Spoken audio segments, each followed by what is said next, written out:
ഈശംസിഹായ്ക്ക് സ്തുതിയായിരിക്കട്ടെ. വിശുദ്ധ മത്തായിയുടെ സുവിശേഷം 16-ാമത്തെ അധ്യായം 5 മുതൽ 12 വരെയുള്ള തിരുവചന ഭാഗമാണ് നാം ഇന്ന് ധ്യാന വിഷയമാക്കുന്നത്. യഹൂദരുടെയും ഫരിസേയരുടെയും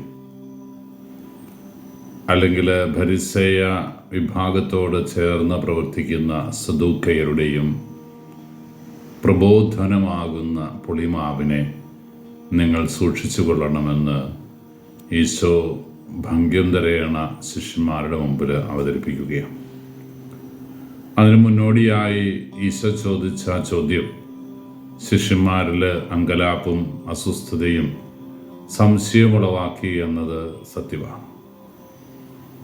ഈശോ ചോദിച്ചു, 5000 പേർക്കായി 5 അപ്പം വിതരണം ചെയ്തപ്പോൾ എത്ര കുട്ട തിറയെ നിങ്ങൾ ശേഖരിച്ചു? 4000 പേർക്കായി 7 അപ്പം പങ്കുവച്ചപ്പോഴും എത്ര കുട്ട നിങ്ങൾ ശേഖരിച്ചു? അപ്പത്തെക്കുറിച്ച് കമന്റ് പറഞ്ഞതിന് ശേഷം ആത്മീയ തലങ്ങളിലേക്ക്, ഗഹനമായ ചിന്തകളിലേക്ക് ശിഷ്യന്മാരുടെ ബോധമണ്ഡലത്തെ തിരിച്ചുവിട്ട യേശുനാഥനെ പെട്ടെന്ന് ഉൾക്കൊള്ളാൻ ശിഷ്യന്മാർക്ക് സാധിച്ചില്ല എന്നതാണ് സത്യം. സദൂക്കയരുടെയും ഫരിസേയ നിയമജ്ഞ വിഭാഗത്തിൻ്റെ ഒക്കെ പ്രബോധനങ്ങളെ നിങ്ങൾ സൂക്ഷിക്കണം. ഒരുപക്ഷെ ബൈബിളിൽ പഠിക്കുമ്പോൾ നാം തിരിച്ചറിയുന്ന ഒരു യാഥാർത്ഥ്യമുണ്ട്. ഇസ്രായേൽ ജനതയുടെ അടിസ്ഥാന നിയമഗ്രന്ഥം എന്ന് പറയുന്നത് തോറയാണ്. പഞ്ചഗ്രന്ഥികളുടെ വിശദാംശങ്ങളാണ് അവരുടെ പ്രമേയം. അവരുടെ നിയമസംഹിത സീനായി മലയിൽ വെച്ച് ദൈവം മോശയ്ക്ക് കൈമാറിയ കൽപ്പനകളുടെ ഫലകങ്ങളുടെ അടിസ്ഥാനത്തിൽ രൂപീകരിക്കപ്പെട്ടതാണ്. 10 കൽപ്പനകൾ പണ്ഡിത ശ്രേഷ്ഠന്മാർ ചേർന്നിരുന്ന് വ്യാഖ്യാനിച്ച് ഏതാണ്ട് 100 കണക്കിന് കൽപ്പനകളും 1000-ഓളം ഉപനിയമങ്ങളുമൊക്കെ എഴുതി ചേർത്തിട്ടുണ്ട് എന്നാണ് പണ്ഡിതർ അവകാശപ്പെടുന്നത്. ഓരോ നിയമത്തെയും ഇഴകീറി പരിശോധിച്ച് അതിൻ്റെ നൈയാമികതയുടെ തലത്തെ കൃത്യതയോടെ അവർ പഠനം നടത്തി യഹൂദരുടെ മുമ്പിൽ അവതരിപ്പിക്കുകയാണ്. അനുഷ്ഠാന വിധികളിൽ അടിസ്ഥാനമിട്ട ഒരു മതസംഹിത ഫരിസേയർ രൂപീകരിക്കുകയാണ്. ഇന്നും ജെറുസലേം സന്ദർശന വേളയിൽ വെയിലിംഗ് ഓഫ് ദ വാൾ എന്ന ജെറുസലേം ദേവാലയത്തിൻ്റെ മതിലിൻ്റെ സമീപത്ത് നാം എത്തുമ്പോൾ അവിടെ വിവിധ വേഷധാരികളായ യഹൂദ പണ്ഡിതന്മാരെ നമ്മൾ കാണും. ചുറ്റും നടക്കുന്നതൊന്നും ശ്രദ്ധിക്കാതെ തങ്ങളുടെ വചനഗ്രന്ഥത്തിൽ കണ്ണിമ പൊട്ടി മുഖം പൂഴ്ത്തിയിരിക്കുന്ന അവർ ഇന്നും പഠിച്ചുകൊണ്ടേയിരിക്കുകയാണ്. നിയമങ്ങളും വ്യാഖ്യാനങ്ങളും ഉപനിയമങ്ങളുമൊക്കെ പഠനവിധേയമാക്കി പുതിയ കണ്ടെത്തലുകൾക്ക് ശ്രമിച്ചുകൊണ്ടിരിക്കുകയാണ് അവർ. പ്രിയപ്പെട്ടവരെ, തൊട്ടതിനും പിടിച്ചതിനുമെല്ലാം നിയമം കൊണ്ടുവരുന്ന, നിയമത്തിൻ്റെ കണ്ണുകൊണ്ട് മാത്രം എല്ലാ മാനുഷിക ബന്ധങ്ങളെയും എല്ലാ യാഥാർത്ഥ്യങ്ങളെയും അഭിമുഖീകരിക്കാൻ വേണ്ടിയിട്ട് ആഗ്രഹിക്കുന്ന ഈ വിഭാഗം നമ്മുടെയൊക്കെ മനസ്സിൽ ഭയപ്പാടോ അസ്വസ്ഥതയോ ഒക്കെ ഉളവാക്കണം.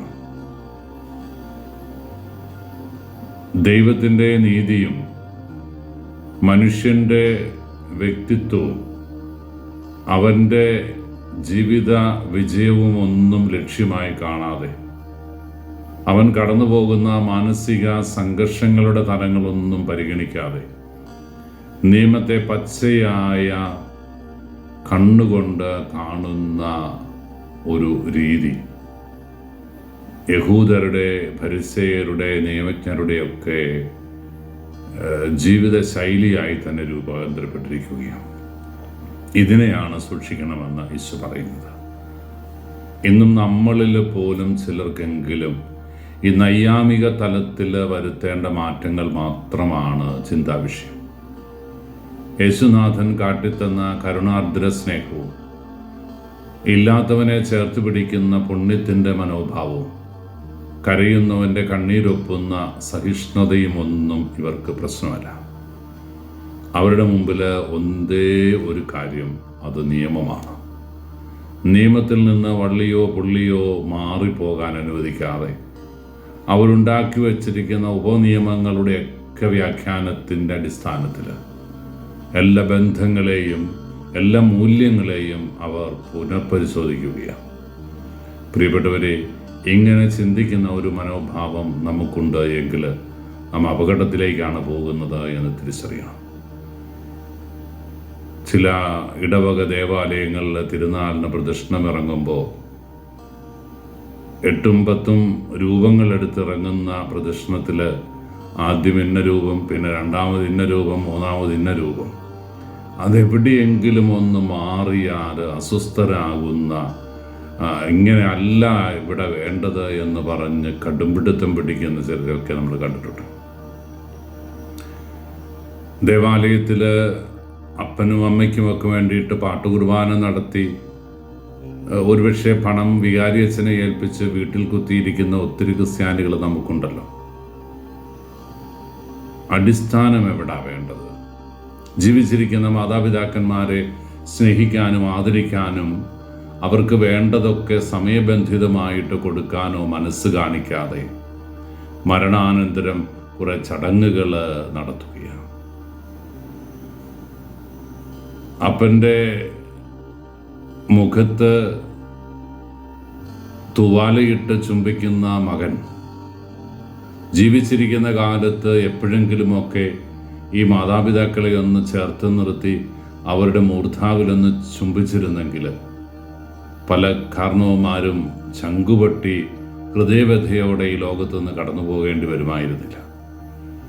മക്കൾക്ക് സ്നേഹം ആവോളം പകർന്നു കൊടുത്ത കുഞ്ഞുനാളിൽ നമ്മളെ ഒരുപാട് ചുംബനങ്ങൾ കൊണ്ട് നിറച്ചിട്ടുള്ള അവർ കടന്നു പോകുമ്പോൾ അവസാന വിനാഴികയിലെ ചുംബനമല്ല പ്രിയപ്പെട്ടവരെ പ്രസക്തമായി മാറുക. എന്തൊക്കെയോ കുറേ കാട്ടിക്കൂട്ടലുകളായിട്ട് നമ്മുടെ നിയമസംഹിതകളും നമ്മുടെ ആചാരാനുഷ്ഠാനങ്ങളൊക്കെ മാറിയെങ്കിൽ നമുക്ക് മുമ്പിൽ പരിശോധിക്കണം. എവിടാണ് കുറവ്? എനിക്ക് വരുത്താവുന്ന മാറ്റങ്ങൾ എന്തൊക്കെയാണ്? എൻ്റെ ജീവിതത്തിൽ മാറ്റേണ്ട അടിസ്ഥാനപരമായ വ്യതിയാനങ്ങൾ എന്തൊക്കെയായിരിക്കണമെന്ന് ഗൗരവത്തിൽ ചിന്തിക്കാൻ ഇന്നത്തെ തിരുവചനം നമ്മളെ പ്രേരിപ്പിക്കട്ടെ. കർത്താവ് ശംസിഹായുടെ കൃപയും പിതാവായ ദൈവത്തിൻ്റെ സ്നേഹവും പരിശുദ്ധാരൂപിയുടെ സഹവാസവും നാം എല്ലാവരും കൂടി ഉണ്ടായിരിക്കട്ടെ, ഇപ്പോഴും എപ്പോഴും എന്നേക്കും.